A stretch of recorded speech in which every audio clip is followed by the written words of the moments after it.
हैदराबाद में दो मुसल्लह अफराद ताजिर से मुबैना तौर पर 5 करोड़ रुपए लूट कर फरार हो गए। ताजिर ने बताया कि मुलजमान ने खुद को FIA एहलकार जाहिर किया और कार में बैठ गए। मुलजमान गाड़ी और इसमें रखे 5 करोड़ रुपए लेकर फरार हो गए। वाक़े की तफ्तीश जारी। कराची के इलाके औरंगी में ताजिर के घर 2.5 करोड़ की डकैती। ज़ेर तरबियत DSP उमर तारिक बजारी 2 साथी पुलिस एहलकारों समेत गिरफ्तार। SSP साउथ इमरान कुरैशी को ओहदे से हटा दिया गया। डकैती का मुकदमा दर्जन से जायद मुलजमान के खिलाफ पीराबाद थाने में दर्ज। तहकीकाती रिपोर्ट में डकैती ज़ेर तरबियत DSP की सरबराही में पुलिस एहलकारों और प्राइवेट पार्टी की जानिब से करने की तस्दीक हुई थी। डकैती पुलिस यूनिफॉर्म में 2 एहलकारों और 5 प्राइवेट अफराद ने की थी।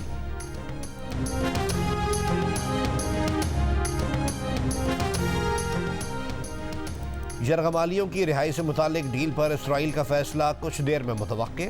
इसराइली वज़ीर आज़म ने काबीना में कहा कि डील मुश्किल मगर दुरुस्त फैसला है। इसराइली फोर्सेस की खान यूनुस में अपार्टमेंट पर बमबारी, 10 फ़लस्तीनी शहीद, 22 ज़ख्मी। गज़ा में इसराइली हमलों में शहीद फ़लस्तीनियों की तादाद 14,128 तक पहुँच गई। 33,000 से ज़ायद ज़ख्मी। हमास ने कहा है कि नाकामियां छुपाने के लिए इसराइल तिब्बी मराकज़ को निशाना बना रहा है। गज़ा के किसी भी हॉस्पिटल को अस्करी मकासद के लिए इस्तेमाल नहीं किया। इसराइल ने शिमाली गज़ा के शहरियों को मिस्र में धकेलने का मंसूबा बनाया है। गज़ा के शहरी अपनी सरजमीन छोड़कर कहीं नहीं जाएंगे। तर्जुमान अमरीकी महकमा खारजा ने कहा कि पाकिस्तान या किसी भी दूसरे मुल्क में सियासी ओहदे के उम्मीदवारों पर कोई पोजीशन नहीं रखते। अमरीकी सफ़ीर की चेयरमैन तहरीक इंसाफ से जेल में मुलाकात पर तर्जुमान मैथ्यू मिलर का जवाब। कहा, अमरीकी वीज़े के मुंतज़िर अफ़गान शहरियों की हिफाजत के बारे में हुकूमत पाकिस्तान से करीबी और मुस्तकिल राब्ते में है। अमरीकी सफ़ीर की तरफ से पाकिस्तान के लिए 4 नए प्रोग्राम शुरू करने के ऐलान की हिमायत।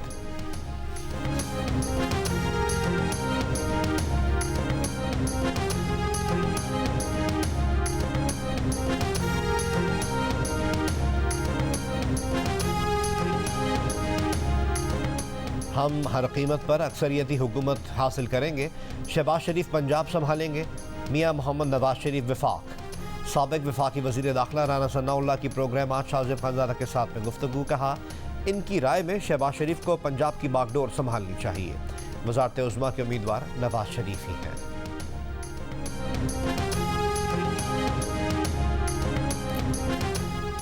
इस्लामाबाद हाईकोर्ट ने साइफर केस में चेयरमैन PTI के खिलाफ जेल ट्रायल रोक दिया। चेयरमैन PTI की दरख्वास्त मंजूर। फैसले में कहा कि जेल ट्रायल की मंजूरी का तरीका कानूनी नहीं था। फैसले के मुताबिक गैर मामूली हालात में ट्रायल जेल में किया जा सकता है। जेल ट्रायल ओपन या इन कैमरा हो सकता है।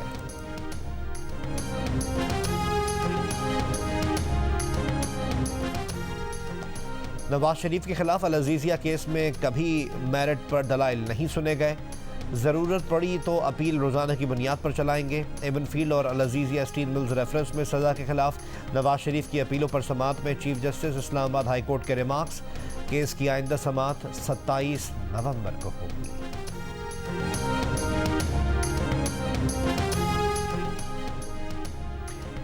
MQM पाकिस्तान और नून लीग के दरमियान सीट एडजस्टमेंट के लिए दोनों जमातों की कमेटियों का पहला इजलास आज होगा। इजलास आज दोपहर मुस्लिम लीग हाउस में होगा। कमेटियां अपनी अपनी तजवीज़ देंगी। वर्किंग रिलेशनशिप और दीगर मामलात पर गुफ्तगू होगी। कराची कस्बा कॉलोनी कब्रिस्तान से खातून की लाश मिली है। खातून की शनाख्त 35 साल की नसीब ताज के नाम से हुई।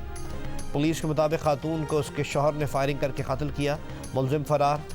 नॉर्दर्न बाईपास के करीब यूनिवर्सिटी के हॉस्टल से तालिब इल्म अमन कुमार की लाश मिली है। नौजवान की लाश 2 से 3 रोज पुरानी है।